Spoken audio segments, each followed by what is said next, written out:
খুকুমনির রান্নাঘরে আজকের রেসিপি ইলিশ মাছের পোলাও।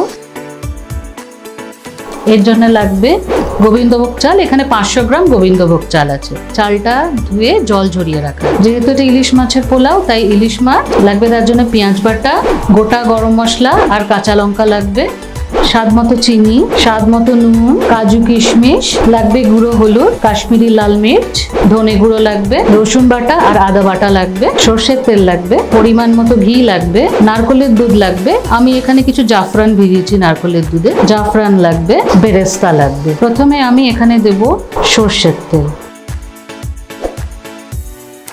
সর্ষের তেলের সাথে অল্প একটু ঘি দেবো। তেলটা গরম হয়ে গেলেই আমি আঁচটা একটু কমিয়ে নেব। কমিয়ে নিয়ে প্রথমে দেব পেঁয়াজ বাটা। পেঁয়াজ বাটাটা খুব ভালোভাবে সাঁতলে নিতে হবে। অল্প একটু নুন দেব, এতে পেঁয়াজ বাটা তাড়াতাড়ি কুক হয়ে যাবে।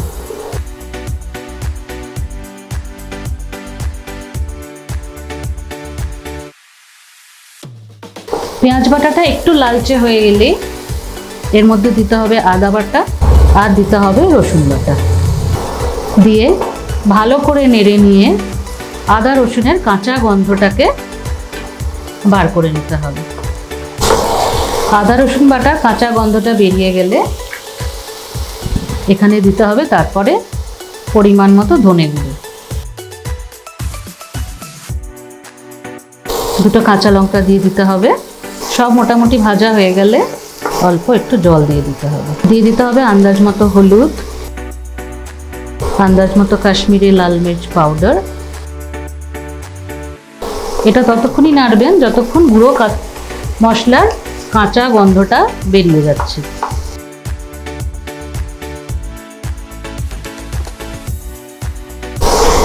মশলা থেকে এই গ্রেভিটা থেকে গুঁড়ো মশলার গন্ধ, জিরে ধনের গন্ধ, পেঁয়াজ রসুনের কাঁচা গন্ধটা বেরিয়ে গেলে এই মাছগুলো তখন ছেড়ে দিতে হবে। এই মশলার মধ্যে মাছগুলোকে ছেড়ে দিয়ে একদম হালকা আঁচে মাছগুলোকে একটু ফুটতে দিতে হবে। বেশি কড়া বা বেশি হাই ফ্লেম না রাখাই ভালো, কারণ ইলিশ মাছ খুব তাড়াতাড়ি রান্না হয়ে যায়। ইলিশের পোলাওয়ের জন্য ইলিশ মাছটা 5 মিনিট আমি গ্রেভির মধ্যে দিয়ে রেখে দিয়েছিলাম। এটা এখন ঠিকঠাকভাবে সিদ্ধ হয়ে গেছে। এবার গ্রেভি শুদ্ধ এই মাছটাকে একটা আলাদা বাটিতে তুলে রাখতে হবে।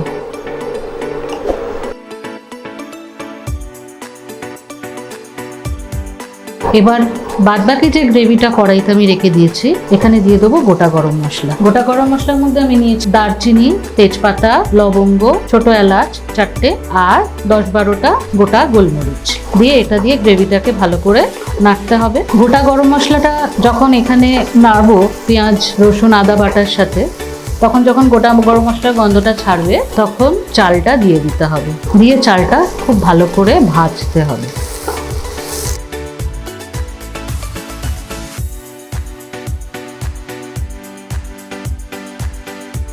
চালটা যাতে গায়ে গায়ে না লেগে যায় তো সেই জন্য একটু ঘি ছড়িয়ে দিতে পারি। ভাজা হয়ে গেলে পরিমাণ মতো জল দেবেন। জলটা এমনভাবে দেবেন যাতে চালটা ভালোভাবে জলে চুবে যায়। বেশি জল দেবেন না, নালে গোবিন্দভোগ চাল শুকি চাল খুব তাড়াতাড়ি গলে যায়। 10 মিনিটের জন্যে ভাতটা হওয়ার জন্য ঢেকে দেবেন। আমরা চালটা পুরোপুরি সেদ্ধ করব না, অলমোস্ট 90% চালটা যখন সেদ্ধ হয়ে যাবে তখন আমরা এর মধ্যে ইলিশ মাছগুলো দিয়ে দেবো গ্রেভি শুদ্ধ। এরমভাবে ভাত দিয়ে চালটা দিয়ে মাছগুলো আমরা ঢেকে ঢেকে দেবো। আবার এর উপর আমরা একটুখানি জল দিয়ে দেবো তাড়াতাড়ি ভাতটা হয়ে যাওয়ার জন্যে। এখানে নারকেলের দুধটা ছড়িয়ে দেবো। নারকেলের দুধ আমি জাফরান দিয়ে রেখেছি, এটা ছড়িয়ে দেবো। অল্প একটু আদা বাটা দেবো।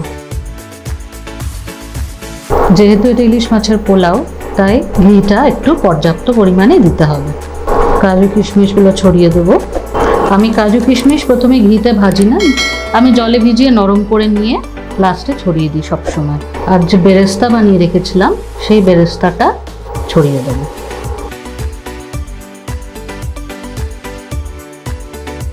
স্বাদ মতো চিনি। পোলাওটা একটু মিষ্টি পোলাও হবে। অল্প একটু জল দিয়ে একদম ধিমে আছে ভাতটা পুরো কমপ্লিট হতে দেবো। এবার আপনাদের ইলিশ মাছের পোলাও রেডি। আমি এবার সার্ভ করে দেবো।